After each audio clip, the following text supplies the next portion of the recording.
आणि एक breaking news आपल्यापर्यंत येते ती बघूया। पुण्यात मध्यधुंद तरुणाच्या अश्लील चाळे प्रकरणी आता गौरव आहुजा आणि भागेश ओसवाल यांना 1 दिवसाची पोलीस कोठडी सुनावण्यात आलेली आहे। वकील सध्या बोलतायत, थेट जाऊया। ऑफेन्सला सिरियसनेस देण्यासाठी त्यांनी एक सेक्शन 65 जो आहे तो नॉन बेलेबल सेक्शन ऍड केला आहे। त्याच्यामध्ये आमचं कोर्टाला हे म्हणणं होतं की सेक्शन 65 हा लागत नाहीये, त्यामुळे आमचा पीसीआर करावा आणि आम्हाला जामीन देण्यात यावा। त्याचप्रमाणे हा आरोपी काल स्वतः वडिलांबरोबर जाऊन स्वतः पोलीस स्टेशनला हजर झालेला आहे। त्याचप्रमाणे आमचं म्हणणं असं होतं की त्याच्यामध्ये अरेस्टचे जे ग्राउंड्स आहेत, जे रिटर्न दिले पाहिजे ते देखील आम्हाला दिलेले नव्हते, त्यामुळे त्याचा कॉन्स्टिट्यूशनल राईट व्हायोलेट झालेला आहे। या मुद्द्यावर देखील आम्ही आर्ग्युमेंट केलेला आहे। आणि अशा सिच्युएशन मध्ये की माझा रोल जो आहे तो फक्त गाडीत बसलेला होता, मी गाडीतनं बाहेर देखील उतरलेलो नव्हतो, त्यामुळे कुठलेही सेक्शन्स मला ऍप्लिकेबल होत नाही। ठीक आहे सर, हिंदी द्या।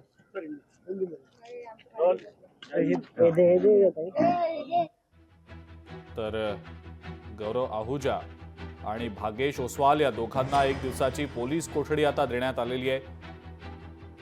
वकील या संदर्भात माहिती माध्यमांना देत होते। या दोनही आरोपींना आता 1 दिवसाची पोलीस कोठडी देण्यात आलेली आहे।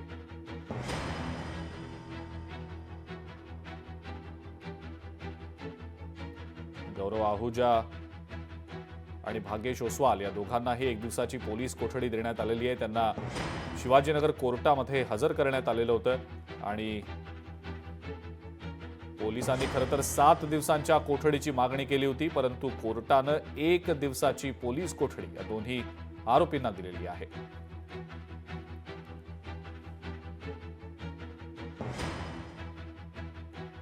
पुण्यामध्ये या गौरव आहुजा नावाच्या मध्यधुंद तरुणानं अश्लील चाळे केलेले होते।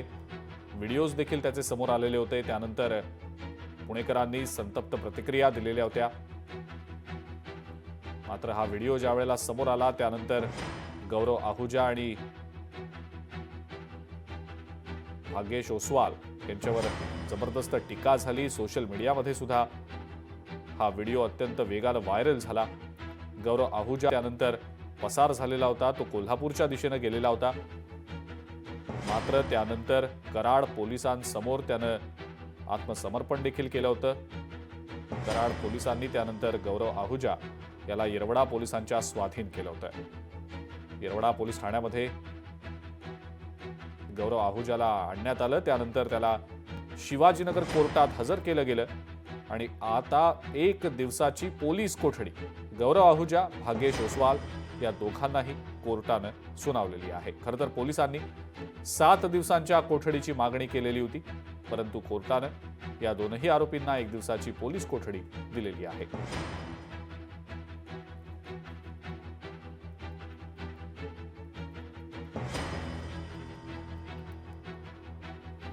चंद्रशेखर भांगे आपले प्रतिनिधी आपल्या सोबत आहेत सध्या, त्यांच्याकडनं या सगळ्या संदर्भातली अपडेट आपण जाणून घेऊया। चंद्रशेखर, गौरव आहुजा आणि भागेश ओसवाल या दोघांनाही 1 दिवसाची पोलीस कोठडी आता देण्यात आलेली आहे। खरं तर पोलिसांनी 7 दिवसांच्या कोठडीची मागणी केली होती असं समजतंय। काय नेमकं घडलं कोर्टात? चंद्रशेखर, काय सांगता येईल त्या सगळ्याबद्दल? खरं तर न्यायालयामध्ये आज दोन्ही आरोपींना काही वेळापूर्वी हजर केलं होतं। खरं तर आपण पाहिलं की काल सकाळच्या घटनेनंतर शहरामध्ये सर्वत्र या दोन्ही आरोपींच्या विरोधात टीका होत होती। आरोपीची जी बाजू आहे ती वकिलांनी त्यांच्यासमोर मांडली आणि पोलिसांनी 7 दिवसाची जी कोठडी आहे पोलीस कोठडीची मागणी केली होती, परंतु न्यायालयाने 1च दिवसाची पोलीस कोठडी दिली। आपण आरोपीचे वकील आहेत पुष्कर दुर्गे, आपण त्यांच्याशी बातचीत करण्याचा प्रयत्न करूयात। खरं तर पुष्करजी काय सांगाल? पुष्करजी काय सांगाल? आरोपीच्या वकिलाला जे आहेत 1 दिवसाची पोलीस कोठडी मिळालेली आहे, काय सांगा? आज रोजी आरोपींना न्यायालयामध्ये हजर केलेला आहे आणि त्यांच्या विरुद्ध काही नॉन बेलेबल सेक्शन्स ऍड केलेले आहे, परंतु आरोपीचे जे काही गुन्हा जो आरोपीने केलेला आहे हा सर्व बेलेबल ऑफेन्स असताना केवळ मीडियाच्या किंवा याच्या प्रेशरमुळे त्यांनी तो नॉन बेलेबल सेक्शन्स ऍड केलेला आहे। याच्याबद्दल आम्ही कोर्टाला सगळं निदर्शनास आणलेलं आहे आणि त्यांनी जे काही प्रोहिबिशन ऍक्ट जो आहे तो जो ऍप्लिकेबल केलेला आहे तो कसा चुकीचा आहे हे आम्ही कोर्टाला सांगितलेलं आहे। कोर्टाने दोघांचंही आर्ग्युमेंट ऐकून 1 दिवसाची पीसी पोलीस कस्टडी दिलेली आहे। उद्यापर्यंत त्याला पोलीस कस्टडीमध्ये ठेवण्यात येत आहे। खरं तर दुसरे वकील आहेत आरोपीचे, काय सांगाल न्यायालयानं काय नेमका आजच्या ह्याच्यामध्ये निर्णय देताना 1 दिवसाची पोलीस कोठडी? न्यायालयाने असं गृहीत धरलं की ऑफेन्स हा सिरियस आहे, त्यामुळे त्यांना 1 दिवसाची पोलीस कस्टडी दिलेली आहे.